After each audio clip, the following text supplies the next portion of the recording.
What is going on, everyone? Welcome to another very exciting episode right here on the MIgardener channel. I'm so excited for this episode because I've really been looking forward to it, actually, and it's to answer all of these gardening questions that keep coming at us about seed starting. And so Mrs. MIgardener and I sat down, and you see, we answer probably 200, sometimes even 300 questions a week in regards to seed starting around this time of year. And we wanted to create a way to answer all these questions, make it fun for us, because it does get to be a little bit repetitive, answering the same question, because you do see them come up time and time and time again, the same answer that is being given, and it just gets to be a little bit repetitive. So we wanted to keep it fun for us, keep it fun for all of you, answer a lot of your questions, and get the information out to you quickly. So that's what this video and little mini series is going to be about. It's going to be about this curated kit here. So Mrs. MIgardener and I, like I said, sat down, and one night we were just answering all these emails about seed starting, and that's pretty much what they're all on right now.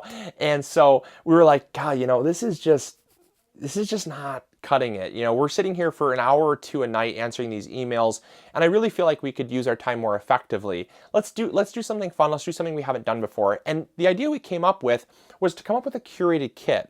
And so the curated kit that we have is going to be this little mini series. We're going to go through the how and the why of all this kit here, and it's going to be something you can go out and get. Now, it's not going to be something we sell in the store, unfortunately. I know a lot of you like to support the show, but the nice thing is that you can support the show, because I've actually found things that you can go out to your big box store and get if you want, or you can get them on Amazon as well. So these are things that anybody can get, and that was one of my criteria. I wanted it to be available for anyone, because our biggest thing is we don't want to leave out components, because then it leaves a question in someone's mind. Well, shoot, if I don't have these components, am I going to have success?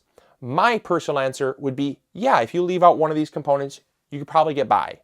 But from a beginning gardener standpoint, I was there once. We're very much, and it kind of helps me understand where a lot of you are coming from with this kind of just spoon feed me, show me what I need to get type of mentality, because I was there. There's so much stuff out there, it's very overwhelming.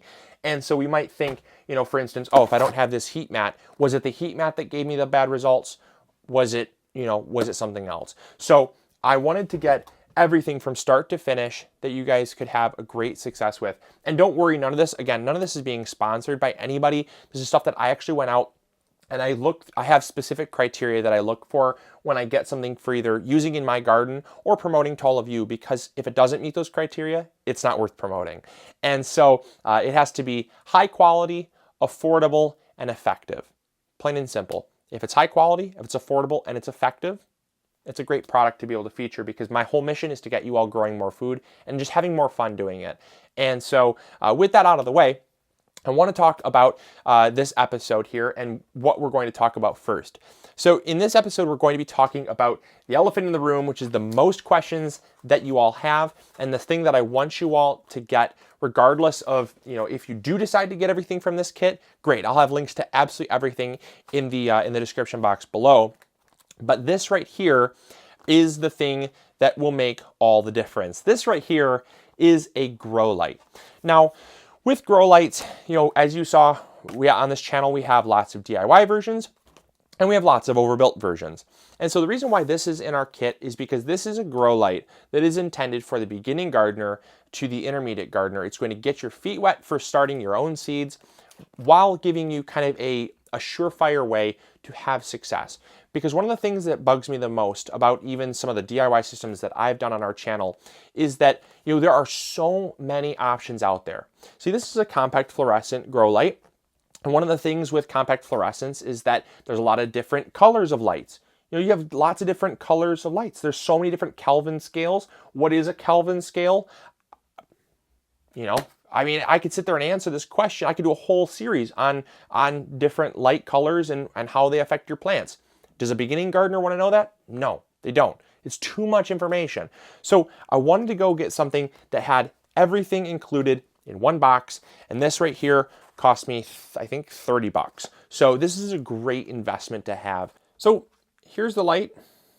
This is a single bulb setup here. It's really nice. Less moving parts means less chance for failure, in my opinion. And here's the light up close.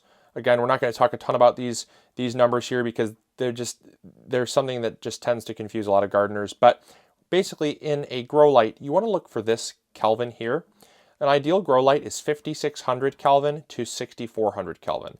This means it's going to put out a blue spectrum, and blue is a spectrum that you're looking for seedlings and cuttings if you're looking to create energy for the plant. Plain and simple, if it's within those two numbers, you're good to go. So that light is a great light for us, and it's made by AgroBright. It's a great brand, so they already are kind of winning, in my opinion, by putting a great light into a really simple setup. So definitely no corners cut here. And then you have power cord, you have the legs that it stands on, and then you have a mat just to support it off the ground. So the first thing we're going to do is we're going to take these stands here, and we're going to just take the little leg and pop them in the hole. I'm sensing a ghostly presence. It's the ghost of dead plants. So there's more stability. You want to crisscross the supports, kind of make almost an A-frame, and then push them in. I have one additional upgrade that we're going to add on to the end. So it does have a regular, just a rotating on-off, just a rotating on-off switch here. That's nice, but we'll do one better because I think you all deserve one better. And that would be a timer.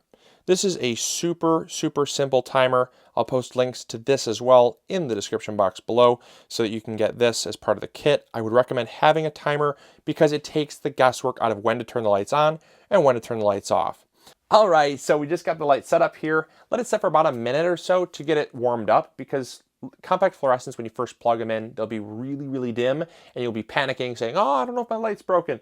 They just take a little while to warm up, and once they're warmed up, they're great. So this light's warmed up. It's definitely nice and bright. My plants are going to do awesome under here. Definitely can tell that it's got enough light output to prevent my seeds from becoming leggy, which is so important because leggy seedlings are stressed seedlings, and once they're stressed, you really can't unstress them, unfortunately. They'll forever be stressed, and that will affect your yields later on. So a healthy seedling means a healthy plant out in the garden. So this is a great light for that, and I'm really happy with what I see so far.